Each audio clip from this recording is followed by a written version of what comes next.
गंडापुर से ज़्यादा बेहतर बंदा इनके पास वहाँ सदारत के लिए नहीं था। मैं ये समझता हूँ, क्योंकि आप चीफ मिनिस्टर भी थे। लोग देखते हैं पावर की तरफ, जलसा एक ही होगा उनका स्वाबी में। सर एक बात हुई कि पाकिस्तान तरीके इंसाफ को पहले ऑफ़र दी गई थी कि हुकूमत ख़त्म, इलेक्शन करवा देते हैं। ये जो ऑफ़र थी, इतनी बड़ी ऑफ़र के बाद भी पीटीआई क्यों नहीं मानी, और ये ऑफ़र कब हुई थी, इसके बारे में ज़रा बताइएगा। नहीं, ये तो मैं 2023 मई की बात कर रहा हूँ ना, जब ठीक। पहला लॉन्ग मार्च होने लगा था। अच्छा।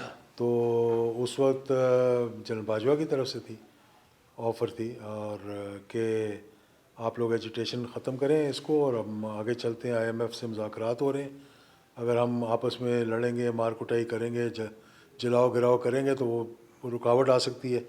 उस वक्त पाकिस्तान की इकनॉमिक सिचुएशन भी इतनी अच्छी नहीं थी जितनी आज है कंपैरेटिवली। तो उन्होंने कहा था कि अभी IMF से मुज़ाकरात हो जाएं तो उसके बाद हम असम्बलियाँ तोड़ देंगे, अभी आप ये ना करें, एजुटेशन ना करें। अगर उस वक्त वो ये बात मान जाते और ये समझ जाते, लेकिन उस वक्त जोम बहुत था, उस वक्त ये था कि जी हम पता नहीं कितना बड़ा इनकलाब ले आएंगे।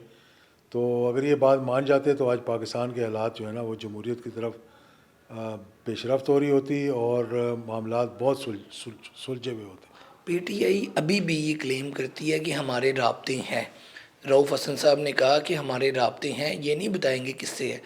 आपकी नज़र में आप बाखबर हैं अदारों के हवाले से भी, हुकूमत के हवाले से भी, क्या वाकई पीटीआई की इस्टेब्लिशमेंट से कोई राब्ता किसी भी लेवल पे है? नहीं, हर एक का राब्ता है, इनके हर शख्स का कहीं ना कहीं राब्ता है। किस लेवल पे है वो अपने शख्सियत पे डिपेंड करता है कि कौन सी शख्सियत है और ये किस लेवल पे। बातचीत दरवाजे कभी बंद नहीं होते। ठीक। ये पाकिस्तान है, कोई हिंदुस्तान तो नहीं है कि हम बातचीत बंद कर दी आपस में। ये सबसे सबसे ताल्लुकात हैं, रिश्तेदारियां हैं, शादियां हैं, गमियां हैं, उठते हैं, बैठते हैं, मिलते हैं। और चीफ मिनिस्टर जो है उसका तकरीबन रोज़ाना रब्ता होता है। नेशनल सिक्योरिटी की मीटिंग में बैठते हैं, आके चीफ ऑफ आर्मी स्टाफ होते हैं, दूसरे लोग होते हैं, प्राइम मिनिस्टर होते हैं, तो वहाँ बैठते हैं। तो खाली ये तो नहीं करते कि भाई जो लिखी पढ़ा था वही बात करनी, कभी चाय पीते हैं, कोई गपशप लगाते हैं, कभी बिस्किट खाते हैं, हाँ, बातचीत तो हो वो जाती है ना है। बातचीत। अच्छा सर, अभी दोबारा आपने भी एक इंटरव्यू में कहा कि अब ये एहतजाज करेंगे तो बड़ी गलती करेंगे, लेकिन 8 को उन्होंने मीनार पाकिस्तान में जलसे की एप्लीकेशन दे दी है और उसके बाद सवाबी जलसा करने का भी कह दिया है। दोबारा पीटीआई जो है एग्रेसिव मूड में आ रही है। यहाँ पे चीफ ऑर्गेनाइज़र लगाया है, वहाँ पे जुनेद अकबर साहब को लगाया, जिनके बारे में है कि वो अग्रेसिव हिटर्स हैं, ज़रा सख्त बयानी है। तो पीटीआई का ये जो दोबारा पॉलिसी है, ये कितनी को कामयाब आपको लगती है? इस पे 9 तारीख को बात करेंगे। जलसा एक ही होगा उनका स्वाबी में, अच्छा।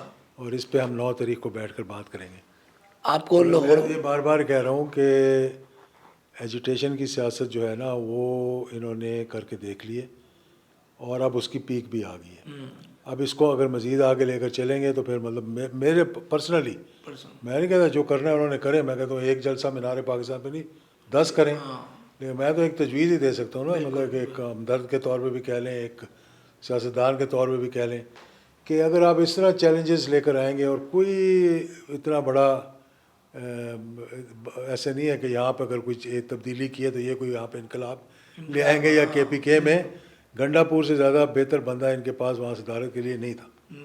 मैं ये समझता हूँ, क्योंकि आप चीफ मिनिस्टर भी थे। लोग देखते हैं पावर की तरफ। पावर बिल्कुल हाँ, तो अगर पावर जिसके पास है लोगों ने उसी के पास जाना है, लाजमी बात। तो दूसरे बंदे के पास तो जाना नहीं है।